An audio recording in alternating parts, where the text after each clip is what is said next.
You want to get started in the Abyss, but you don't know what to fly? In this video we will go through how you progress from the begin in T0 Abyss up to T6. We also look at what skills you need and when you can move up to the next tier. First we look at solo Abyss ships, and then we look at triple frigate comps that can eat the multibox or fly with friends. In this video we will look at turret-based ships. This graph shows the progression path for turret ships in the Abyss. You start with a Punisher, the next step would be Retribution, and then Phantasm for cruise, and afterwards there are two paths, either the Stormbringer or the Vagabond. If you are new to the Abyss and to EVE as well, then the easiest ship to start with is a Punisher. The fit is very cheap and can be easily used by new players and alpha clones after having completed the tutorial and the career agent mission. Make sure that you get at least 90 DPS with multi-frequency. And with that Punisher you can make around 15 to 20 million ISK per hour, which is decent for new players. This is the fit for the T0 Learning Punisher. With this fit you do T0 Electricals. The fit is beam laser fit, lasers are mostly DPS with some tank and AB and battery in the midst. And this fit is easy to use for new players and alpha clones. You can basically use it after completing the career agents. But you want to make sure that you have at least 90 DPS with multi-frequency, because otherwise you won't be able to kill the Skybreaker frigate. The next step from the Punisher is a Retribution that you can use to do T1 Electricals. To make use of this, you want to have the Magic 14 skills at level 5. These are important skills that make it easier to fit your ships and also improve your cap and EHP.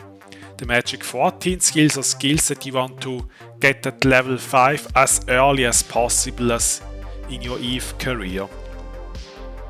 For the Retribution there are two fits that you can use, a Pulse and a Beam fit. If you have less experience, I recommend the Beam fit, as you can kite out dangerous NPCs like the drone battle cruisers or the devoted knight. And here is the fitting for the Retribution. It's the beam laser fit, because you can have more range and can kite out dangerous NPCs.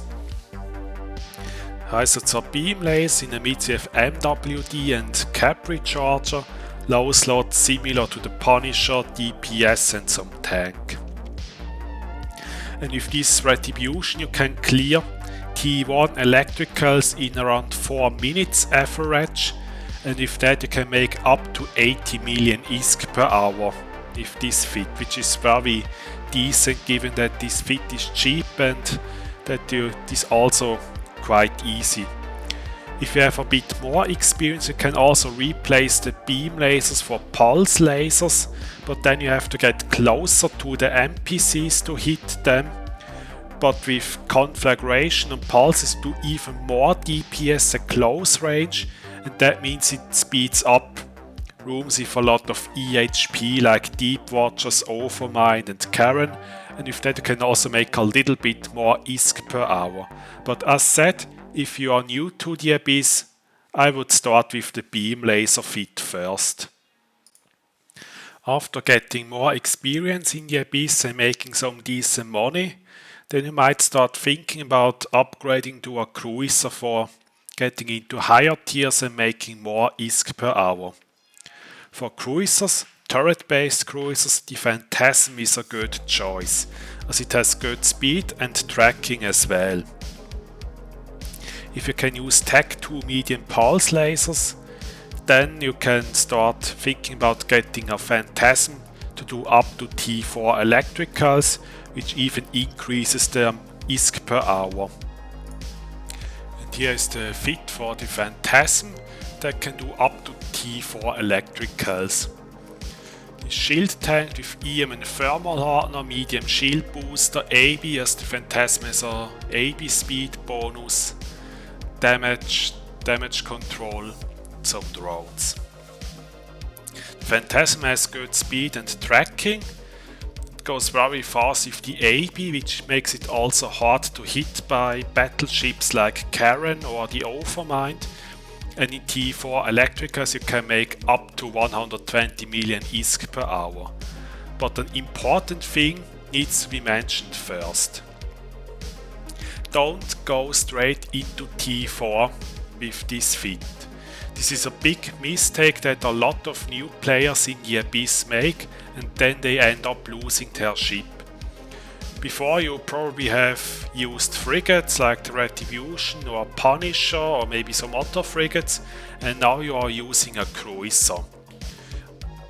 In a cruiser you have to fly completely different than in frigates. Also tracking is worse than on the frigs. Like with the Retribution you never really had to worry about the tracking, but on a cruiser you now have to take care for your tracking, and it also means that you need to rethink the way how you fly around in the Abyss. Like for against small stuff you want to fly like in a straight line away from them so that the transversal towards them is as low as possible and so you can hit them easier.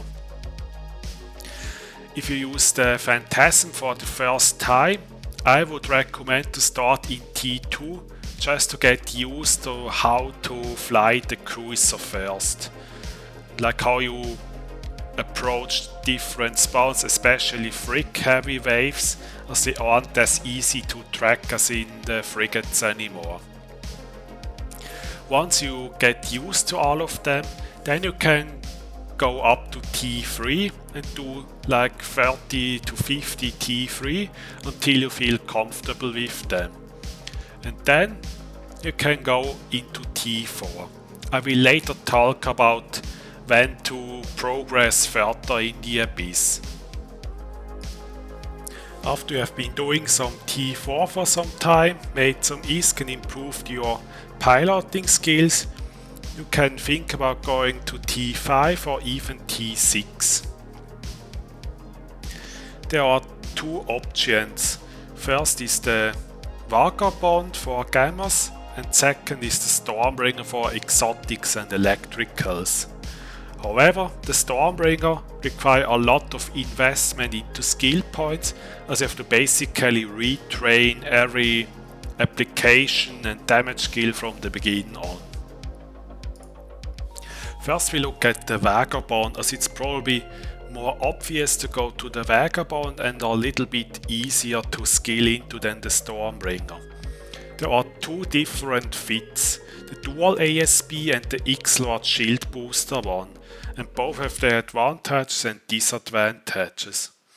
The dual ASP one requires more active tank management and pre-roll drop, but you can ignore newts most of the time. But the X-Lord shield booster doesn't require pre-rolled standard drop, but you have to pay more attention to newts with that fit. Now we look at the X-Lord shield booster fit. This fit is very easy to fly, but you have to pay attention to newts and use synth drop and blue pill booster. And again, as mentioned earlier, don't go straight into T6, start in lower tiers first to get used to it. And the X-Lord shield booster fit uses 220 autocannons and also needs an ancillary current router so that it fits. And in allows we have damage modules, tracking enhance and a power diagnostic system. You might want to consider Abyssal rolling the cap battery if you want to do T6, as that increases newt resistance and your cap pool, which helps against newt heavy rooms. And you have to use crystal implants to get more shield boost amount, and some other implants to improve application and damage as well.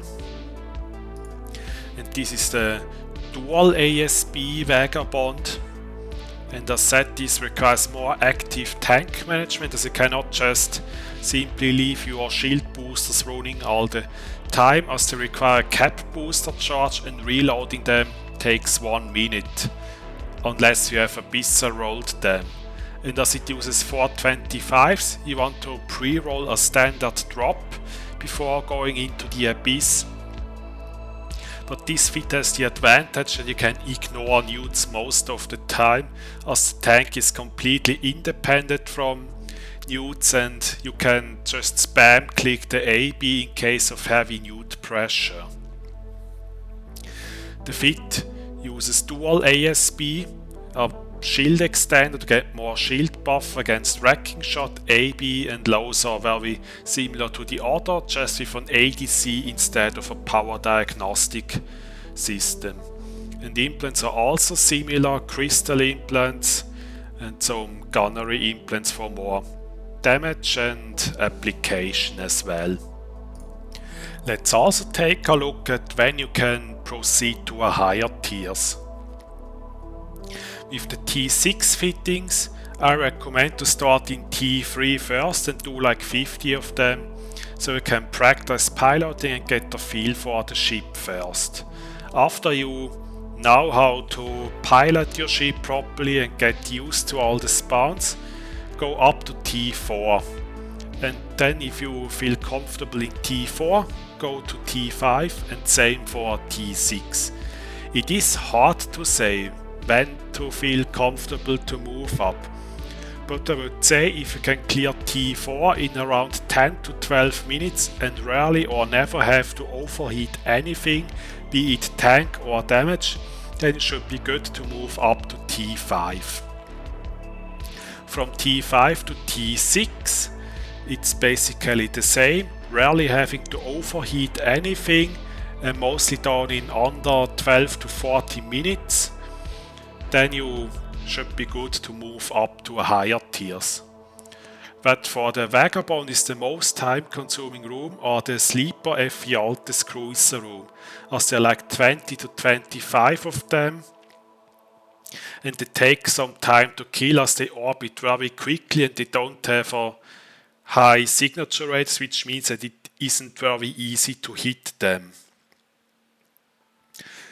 Also in T6 you want to have all the relevant skills at level 5, including specialization skills. In T5 level 4 of them is enough. And this also brings me to the next point, which are the skills that you need in high tiers.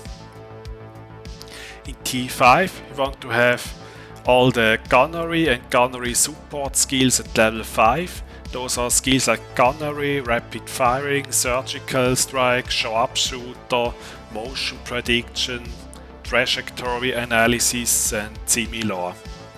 The specialization skills are enough if you have them at level 4. In T6, however, you want to also have the specialization skills at level 5, even though they only give like 2% more damage. As in T6, those 2% can make a difference in some rooms. This means if you want to do T6, make sure that you have them at level 5. If not, stick to T5 for a while until you have them at level 5. An alternative for high tier turret ships is the Stormbringer. There are many different fits for the Stormbringer. And the Stormbringer does very well in electrical and exotics. But there is one disadvantage that you have to keep in mind if you want to use a Stormbringer. In T5 and T6 you will run out of time if you get 3 times the overmine rooms or 2 times overmine and then any other time consuming room. The overmine has a lot of EHP and the Stormbringer has with boosters and heat like 350 to 370 DPS maximum on a single target. And the Stormbringer uses watch and projects that spread to other targets, which means that it is strong in rooms that have a lot of targets, but it is actually very weak in single target room as there is no real advantage of the watch and projectors. This means that Stormbringers clear rooms with a lot of small stuff like drone frigates, F-Altes cruisers very quickly, and so the Stormbringer has a very high average completion time. Like I can do T6 with sometimes in 5 minutes or even less depending on the spawn, and so you make a lot of ISK per hour. But as mentioned earlier, with the Stormbringer you have to basically reskill all the turret and support skills from the beginning on, because the watch and projectors use a completely different set of skills than turrets or missiles. And this is the fit for the T5 exotic Stormbringer. It is very cheap, this fit, it's like 1.5 billion everything, and it uses as said a watch and projector, Tech 2 multi-spectrum, battery, shield booster, AB, lowers all damage. And for the implants you have to use the weapon upgrade one, so that the watch and projector uses less CPU, and the power grid management so that it can fit everything. The Stormbringer doesn't have a lot of CPU and power grid, which means that most fits require either rigs or implants that increase power grid or CPU. And for implants we just use mid-grade crystals without the Omega one, as in that slot there is the power grid management implant that you need to fit this. And this is the fit for T6 electricals. It is very similar to the other one, just that it uses 2 shield boosters and instead of the shield boost amplifier, because in electricals there is the bonus to cap recharge rate, which means that you have more cap to play with. But the rest is very similar to the other fit. It also uses 2 core defense operational solidify, so that your shield boosters cycle much quicker. But they are very similar. And if you want to get started in the Stormbringer, I would recommend to start in electricals first, because as said, in electricals you have the cap bonus, which makes it a little bit easier, and if you get a bit more feeling to it, then you can also think about the exotics. And regarding the ISK per hour, T5 exotics give like 300 to 320 million ISK per hour, and T6 electricals, depending on how fast you can clear, between 450 million ISK and up to 600 million ISK per hour. And for turret-based ships, if you want to get into multiboxing frigates or flying with friends in the Abyss, then there are many good setups that you can use. If to get started, I recommend to use the cheap dual Retribution and Deacon setup, which can do up to T3 electricals. And if you're new to multiboxing or running with friends to coordinate, start in T1 just to get used to multiboxing and all the mechanics on it before moving into higher tiers. And for higher tiers, there are many different setups, and there are just 3 of them that I quickly mention in this video. The first one is a dual Retribution Deacon setup for T5 and T6 Firestorms. Then you can also swap one of the Retributions with a Nurgle, also for Firestorm. The Nurgle clears battleships a bit quicker, but rooms with a lot of small stuff then take a little bit longer, and with the drones of the Nurgle can also deter some of the aggro to them, especially in Karen with a lot of webs. They then like to go for the drones instead of your Nurgle or other ships. And you can also do T6 electricals with a pulse and beam Retribution and a Deacon. And pulse and beam combination actually clear T6 electricals really fast, sometimes in like 10-11 minutes. And if there's a lot of small stuff that likes to come close, it can be close to the clear time of the Stormbringer. but electricals have the disadvantage that the filament price is very high, and this means that the actually profit that you make in T6 electrical is similar to T5 Firestorm.